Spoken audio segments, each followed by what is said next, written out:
Hello friends, स्वागत है आप सबका। दोस्तों, आज की वीडियो में हम बात करने वाले हैं पर्यावरण और सामान्य ज्ञान से संबंधित टॉप मोस्ट क्वेश्चंस जो हर परीक्षाओं में पूछे जाते हैं। दोस्तों, सब परीक्षाओं में यहीं से क्वेश्चन लिए जाते हैं, तो वीडियो बहुत ही महत्वपूर्ण होने वाला है। दोस्तों, यदि आप चैनल पर पहली बार विजिट कर रहे हैं तो चैनल को सब्सक्राइब कर लें, क्योंकि इसी तरीके से टॉप मोस्ट क्वेश्चंस चैनल पर डेली करवाए जाते हैं।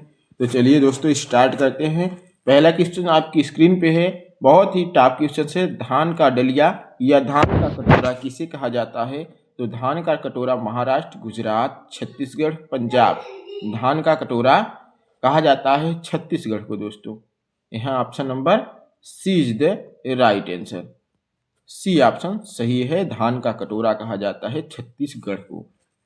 अगला सवाल है, बंगाल का शोक किस नदी को कहा जाता है? दोस्तों, बंगाल का शोक कहा जाता है, शोक उस नदी को कहा जाता है जो नदियां जिस राज्य में ज़्यादा नुकसान पहुंचाती हैं, यानी जीवन को प्रभावित करती हैं, वही शोक कही जाती हैं इस राज्य में। तो बंगाल में सबसे ज़्यादा नुकसान करने वाली नदी दामोदर नदी है। दोस्तों, यानी बंगाल का शोक किस नदी को कहा जाएगा? दामोदर नदी को। तो यहाँ option number B is the right answer.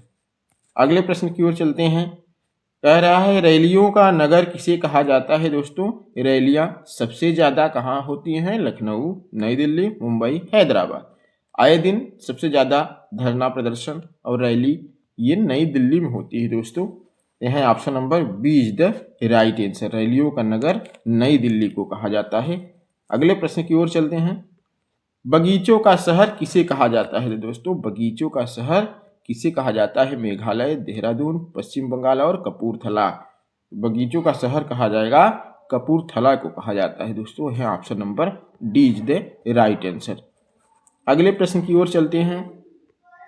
ईश्वर का निवास स्थान किसे माना जाता है? बहुत ही इंपॉर्टेंट क्वेश्चन है दोस्तों, क्योंकि मैं प्रयागराज से आता हूँ।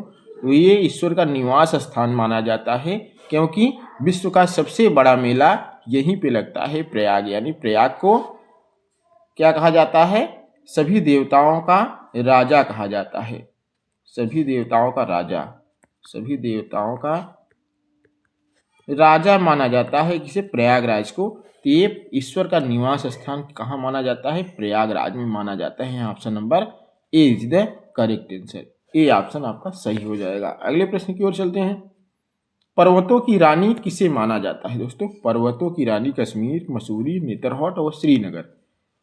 पर्वतों की रानी माना जाता है option number B is the right answer. Mussoorie को माना जाता है। बी ऑप्शन सही है आपका। अगले प्रश्न की ओर चलते हैं। पृथ्वी का स्वर्ग किसे कहा जाता है? तो पृथ्वी का स्वर्ग किसे कहा जाता है? मैसूर, कोच्चि, श्रीनगर, मेघालय। पृथ्वी का स्वर्ग किसे कहा जाता है? श्रीनगर को कहा जाता है। दोस्तों, यह option number C is the right answer. अगला प्रश्न है, निम्नलिखित शहरों में, यहां ध्यान दीजिएगा, निम्नलिखित शहरों में कौन सा गंगा नदी के तट पर स्थित नहीं है? कौन सा गंगा नदी के तट पर स्थित नहीं है? तो दोस्तों, कानपुर गंगा नदी के तट पर है, प्रयागराज भी गंगा नदी के तट पर है, बनारस में भी गंगा नदी है, और लखनऊ में गोमती नदी है। दोस्तों, तो ये ऑप्शन नंबर कौन सा सही हो जाएगा? डी ऑप्शन सही है आपका, लखनऊ। क्योंकि लखनऊ जो है गोमती नदी के तट पर बसा हुआ है। ये तीनों शहर कहाँ बसे हैं? गंगा नदी के तट पर। तो यहाँ पर नहीं पूछा है, तो यहाँ ऑप्शन नंबर आपका डी सही हो जाएगा। डी ऑप्शन राइट आंसर है। अगले प्रश्न की ओर चलते हैं। अगला प्रश्न है, उज्जैन किस नदी के तट पर बसा है? उज्जैन, दोस्तों, उज्जैन में कौन सा मंदिर है? उज्जैन में है महाकाल मंदिर। ये विश्व विख्यात मंदिर है महाकाल मंदिर। किस नदी के तट पर है उज्जैन? शिप्रा नदी है, वहां शिप्रा नदी के तट पर बसा है। Option number A is the right answer. अगला प्रश्न है, गंगा नदी को बांग्लादेश में किस नाम से जाना जाता है? दोस्तों, गंगा नदी को बांग्लादेश में क्या कहा जाता है? तो गंगा नदी को बांग्लादेश में किस नाम से जाना जाता है दोस्तों? तो पद्मा नदी के, पद्मा के नाम से। यहाँ ऑप्शन नंबर कौन सा सही है? बी ऑप्शन सही है। और दिहांग क्या है? दिहांग है दोस्तों, जब ब्रह्मपुत्र नदी को दिहांग कहा जाता है। कब? ब्रह्मपुत्र नदी कहाँ पहुंचती है? अरुणाचल प्रदेश में। अरुणाचल प्रदेश में ब्रह्मपुत्र नदी को क्या कहा जाता है? दिहांग कहा जाता है। और ब्रह्मपुत्र नदी कहाँ से निकलती है? तिब्बत से, यानी तिब्बत के पठार से ब्रह्मपुत्र नदी का उद्गम स्थल होता है। जैसे ही ये भारत अरुणाचल प्रदेश में प्रवेश करती हैं वहाँ इनको दिहांग कहा जाता है। और ब्रह्मपुत्र नदी को ये सांपगो क्या है? ब्रह्मपुत्र नदी को तिब्बत में कहा जाता है सांपगो। तिब्बत में सांपगो किसको? ब्रह्मपुत्र नदी को कहा जाता है। और ब्रह्मपुत्र नदी असम में ब्रह्मपुत्र नदी को ब्रह्मपुत्र ही कहा जाता है। और बांग्लादेश में ब्रह्मपुत्र नदी को जमुना कहा जाता है। याद रखिएगा, बांग्लादेश में ब्रह्मपुत्र नदी को जमुना कहा जाता है। ये बहुत ही इंपॉर्टेंट क्वेश्चन है, यहाँ से क्वेश्चन जरूर आते हैं, कई प्रकार के यहाँ से क्वेश्चन बन सकते हैं। तो दोस्तों यहाँ पे बात हो रही है गंगा नदी को बांग्लादेश में, तो गंगा नदी को बांग्लादेश में पद्मा कहा जाता है। पद्मा, यहाँ पर ऑप्शन नंबर कौन सा सही हो जाएगा? बी ऑप्शन करेक्ट है। अगला प्रश्न, मिस्र का वरदान किस नदी को कहा जाता है? दोस्तों वरदान यानी जहाँ पर जीवन आधारित होता है, इन्हीं से जीवन चलता है। मिस्र का वरदान किस नदी है? मिस्र का वरदान कहा जाता है इसे, तो नील नदी को कहा जाता है मिस्र का वरदान। तो यहाँ ऑप्शन नंबर कौन सा सही हो जाएगा? बी ऑप्शन करेक्ट है। अगले प्रश्न की ओर चलते हैं। ब्रह्मपुत्र नदी का उद्गम स्थल, तो दोस्तों ब्रह्मपुत्र नदी अभी हम बात किए, तिब्बत का पठार मानसरोवर झील, यानी मानसरोवर झील के से निकली है ये तिब्बत के पठार से। तो वहाँ पर इनको क्या कहा जाता है?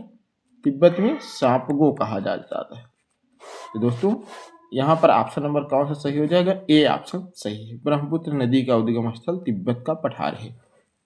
अगला प्रश्न है, किस नदी को असम का शोक कहा जाता है? दोस्तों असम का शोक किस नदी को कहा जाता है? तो असम का शोक कहा जाता है इसे ब्रह्मपुत्र नदी को।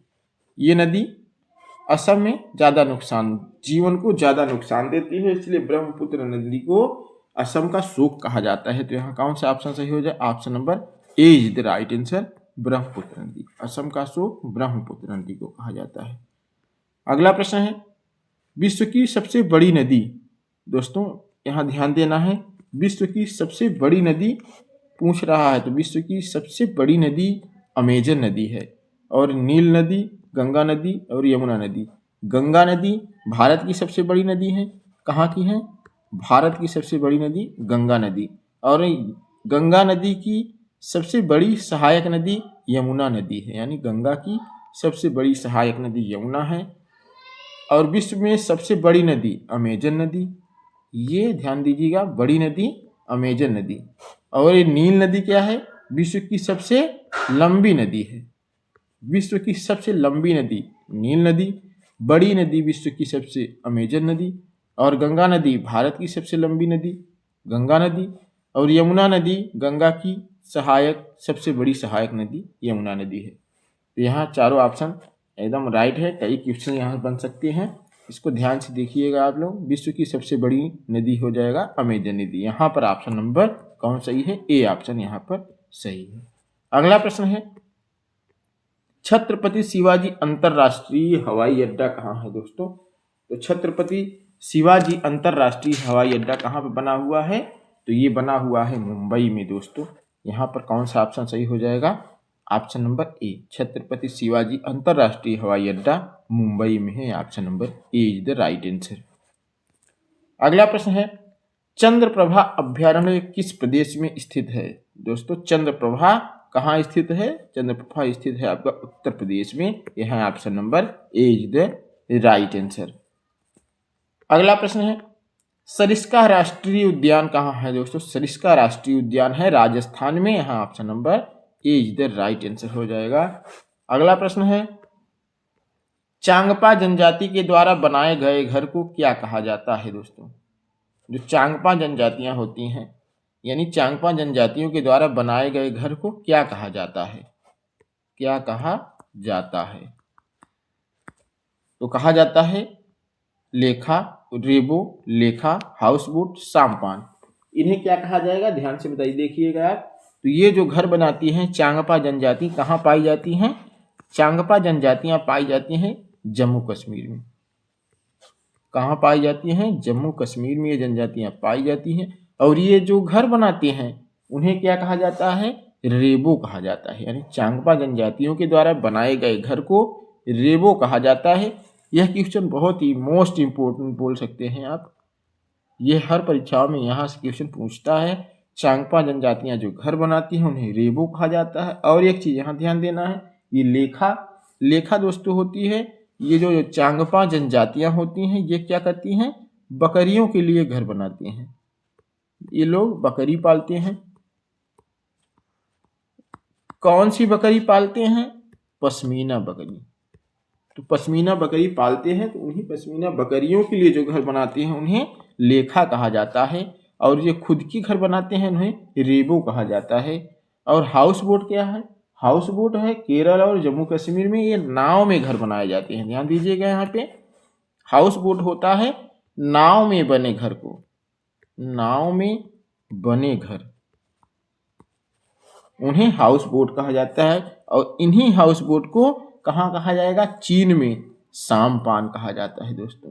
कहाँ कहा जाएगा? चीन में सामपान कहा जाता है। इन्हीं नाव में बने हुए घर को चीन में सामपान, हाउस बोट होती है नाव में बने घर, लेखा होती है जो पश्मीना बकरी के लिए बनाए गए घर, चांगपा जनजाति के द्वारा बनाए घर को रेबो कहा जाता है। तो यहाँ पर ऑप्शन नंबर कौन सा सही हो जाएगा? चांगपा जनजातियाँ कौन सा घर बनाती हैं?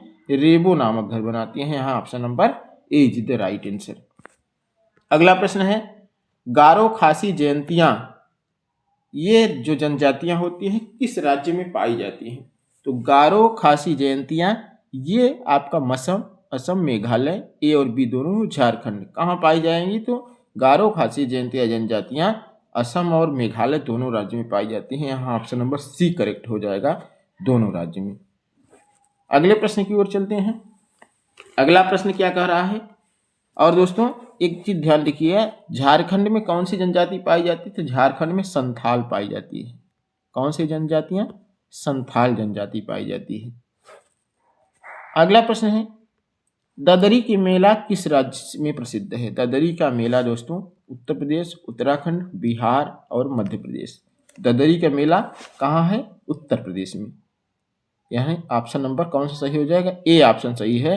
ददरी का मेला लगता है उत्तर प्रदेश में। और किस जिले में लगता है? अगर मैं जिला पूछता है तो कहाँ लगता है ददरी का मेला? बलिया में लगता है दोस्तों। और यह उत्तर प्रदेश का, ध्यान दीजिएगा, उत्तर प्रदेश का पशुओं का सबसे बड़ा मेला है। उत्तर प्रदेश का पशुओं का सबसे बड़ा मेला, सबसे बड़ा मेला लगता है यहाँ। कहाँ लगता है? उत्तर प्रदेश के बलिया जिले में। यानी इसको क्या कहा जाता है? ददरी का मेला कहा जाता है। तो यहाँ पर ऑप्शन नंबर ए आपका करेक्ट आंसर है। अगले प्रश्न की ओर चलते हैं। भारत में सबसे अधिक आबादी वाली जनजाति कौन सी है? सबसे ज्यादा जनजातियां भारत में कौन सी पाई जाती हैं? तो यहाँ ऑप्शन नंबर दिए गए हैं, भील, ऑप्शन बी संथाल, थारू और भोटिया।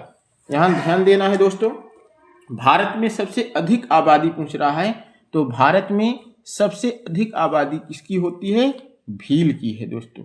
भील जनजातियां भारत में सर्वाधिक पाई जाती हैं। सर्वाधिक मात्रा में कौन सी? भील जनजातियां पाई जाती हैं। तो यहाँ पर ऑप्शन कौन सही हो जाएगा? ए ऑप्शन सही हो जाएगा। अभी हमने बात की संथाल जनजातियां कहाँ पाई जाती हैं? संथाल जनजातियां झारखंड में, संथाल झारखंड में पाई जाती हैं।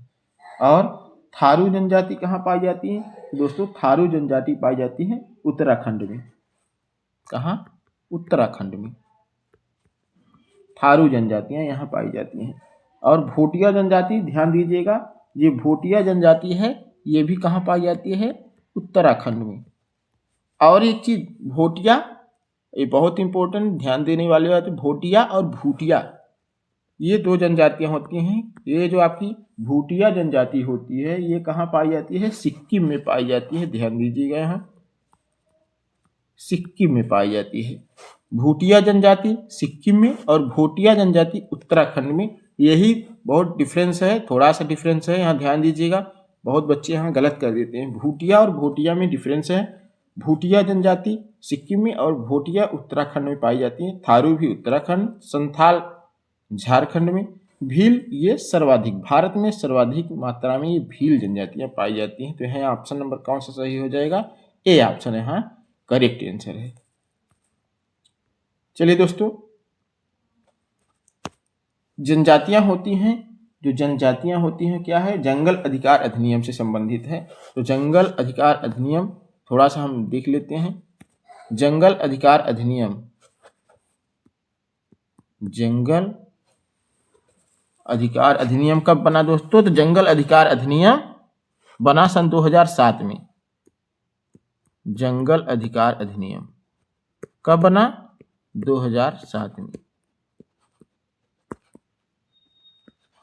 2007 में जंगल अधिकार अधिनियम जब पारित किया गया दोस्तों, सबसे अधिक आबादी वाली जनजाति भारत में कौन सी है?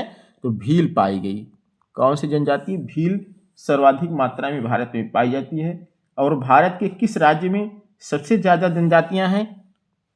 किस राज्य में सबसे ज्यादा सर्वाधिक जनजातियां किस राज्य में है?